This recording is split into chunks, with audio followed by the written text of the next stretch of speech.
नए सिरे से शुरू करने का फैसला कर लिया। उसने अब ये भी फैसला कर लिया कि शामी जैसे खुद गर्ज बेवफा इंसान के लिए वो अपनी जिंदगी को मजीद तबाह नहीं करेगी।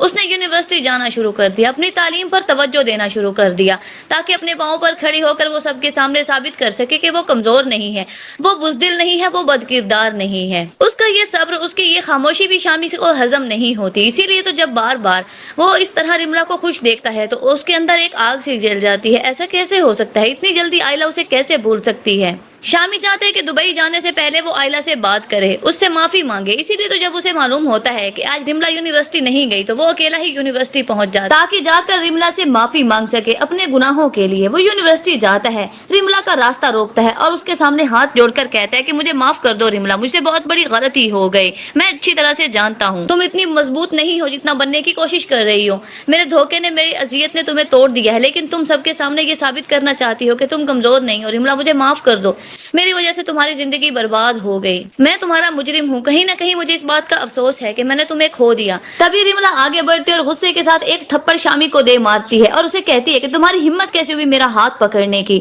तुम्हारी वजह से जो मेरे साथ हुआ, क्या मैं उसे भूल जाऊं? क्या तुमने जो कुछ भी मेरे साथ किया वो कम था, जो अब तुम मेरी जिंदगी में जहर घोलने के लिए फिर आ गए हो? तुम्हारी माफी से मुझे कोई फर्क नहीं पड़ता और ना ही मेरी जिंदगी में अब तुम्हारी कोई गुंजाइश है। आइंदा के बाद मेरा रास्ता ना रोकना, वरना इससे भी ज्यादा बुरा सलूक तुम्हारे साथ करूंगी। ये कहते साथ ही आयला आगे बढ़ती है और शामी वहीं पर अपना गाल पकड़कर खड़ा रहता है, क्योंकि रिमला ठीक ही तो कह रही थी। उसके माफी मांगने से क्या हो जाएगा? रिमला ने जो जिल्लत, जो अजियत सही है, वो सब कुछ ठीक नहीं हो सकता। जबकि अगले ही सीन में आपको दिखाया जाएगा शामी जब घर वापस आता है तो उसकी मंगनी की तैयारियां शुरू हो चुकी हैं। रिमला भी बुझे दिल के साथ तैयारियों में मसरूफ होती है। वो शामी से मंगनी नहीं करना चाहती, वो ऑन से मोहब्बत करती है, लेकिन उसकी फुफ्फो ने, उसके बाप ने उससे पूछे बिना उसकी और शामी की मंगनी का फैसला कर दिया, ये सोचे समझे बिना कि कहीं बच्चों को उनके फैसलों पर एतराज ना हो। बड़ों ने अपने फैसलों को जबरदस्ती उन दोनों के सर पर मुसल्लत कर दिया, जिसकी वजह से रिमला भी टूट चुकी है। उसने कभी शामी को इस नजर से देखा ही नहीं था और ना ही वो शामी से शादी करना चाहती थी।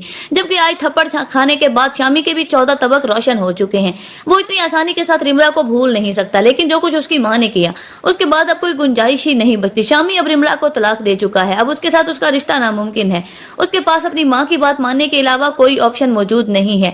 उधर रिमला जाती है ऑन के कमरे में और उसे जाकर कहती है कि ऑन प्लीज सबके सामने कहो कि तुम मुझसे मोहब्बत करती हो, मैं तुमसे मोहब्बत करती हूँ, मैं ये मंगनी नहीं करना चाहती ऑन, मैं तुमसे मोहब्बत करती हूँ, तुम्हें खोना नहीं चाहती। ऑन धक्के मारकर उसे कमरे से बाहर निकालता और कहते हैं कि निकलो यहाँ से और आइंदा के बाद मेरे कमरे में मत आना। पहले भी तुम्हारी वजह से, तुम्हारी इस फुफ्फो की वजह से मैं इतनी जिल्लत बर्दाश्त कर चुका हूँ। आइंदा के बाद अगर मुझे मेरे कमरे में दिखी तो मैं तुम्हारा वो हशर करूंगा कि तुम किसी को मुंह दिखाने के काबिल नहीं रहोगी।